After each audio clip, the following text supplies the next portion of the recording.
This was probably one of the most impressive fights I've seen in anime in a long time.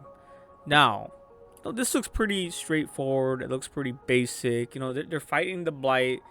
They're just trying to survive. Obviously, they're using every card in the book. And here, Tiraritsu just summons one of the most badass swords within their universe, within her powers. Summons this blade. While they could only use it one time, it can destroy anything, even this immortal blight. So this was just incredibly badass. But this is not exactly why this was just one of the greatest fights and the most impressive. But here is why it is. Okay, now like I said, you can go through any anime and they're gonna be fighting it out. But what is the one thing that's going on within that anime? Like, think about it. Like, what is going on in the anime that just it's just a natural thing in the anime. It's just so natural to do in the anime. That's just to move around, right? They're moving left, they're moving right, they're in the sky, they're in the ground. They're doing, like, I don't know, they're just all over the map. And even if they're like so powerful, they're still moving everywhere despite being OP. And that's what was impressive with this fight. Here you can see Xylo. Well, let me introduce you to the characters. Here is Xylo, and of course the little chibi person, gal, is a goddess, Tiarita. And so Xylo and Tiarita, they have their backs against the wall against this immortal blight monster. I don't know what the fuck to call it. Looks like Blue Gender monster all over again. So they're over here fighting this thing, and they haven't moved an inch. Like, that's what makes it so impressive. When you're in a fight, you're usually like he would like dodge this, but he's like bobbing and weaving. He's not trying to move away from Tiarita.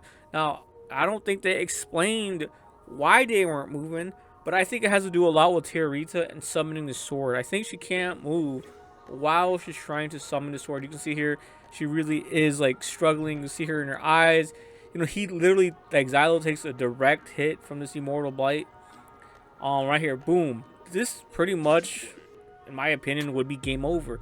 But of course, Xylo being a hero, he's lived many lives, has been through a lot of pain in his life. Has been resummoned as a hero. And Tiarita here, look at this. I think the most that they do is just jump, but they're literally staying in the same spot. They haven't moved at all. And of course the arms come in to, like, well, of course they're trying to kill him, right? Like, what the fuck? Like, it's common sense. But what was so beautiful about this was, boom, right here, one of his allies just come out, just out of nowhere. Like, he's like, oh, what are you doing? What are you doing, Silo? Let's get out of here, man. Let's get out. He's like, let's get out of here. And then that one of his allies come in, but no, another ally comes in, and another ally comes in, trying to help, like, unintentionally they're helping Xylo. Well, look at me, I'm all tall now. What are you gonna do? No kidding. What you doing, brother? No kidding. See, look, I lost the mercenaries. So he has one ally come here, and honestly, he saved Xylo from fucking completely being decimated and destroyed and killed off.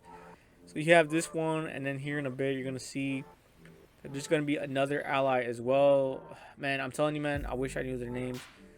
But I think the main MCs are Xylo and Tiarita at this point anyways. So here, he helps them. And then here comes another person to help them out. It's another person who was sent to be hero. So yeah, this is, you can see here, this...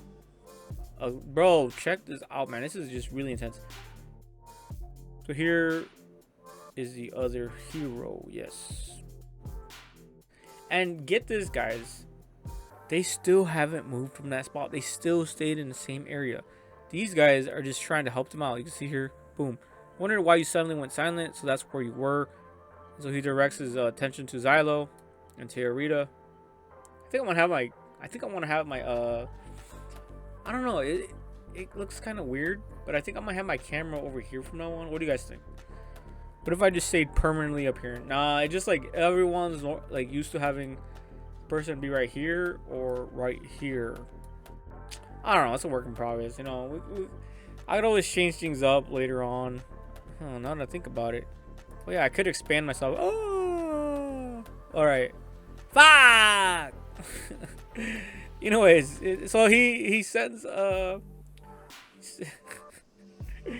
yeah, he shoots and he scores, of course, distracting the blight, the spawn. Don't know what to call it anymore. And then all right, I'm gonna skip to the climax. I've rambled enough.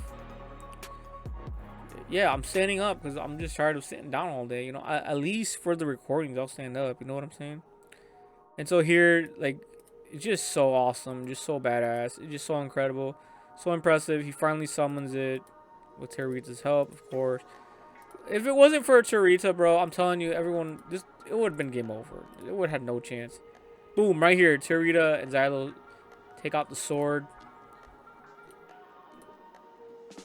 This was just really badass and so well done. And then as he stabs the blight in the eyeball, like, I just love the part where the sword just disappears. Yeah, this was very wholesome as well.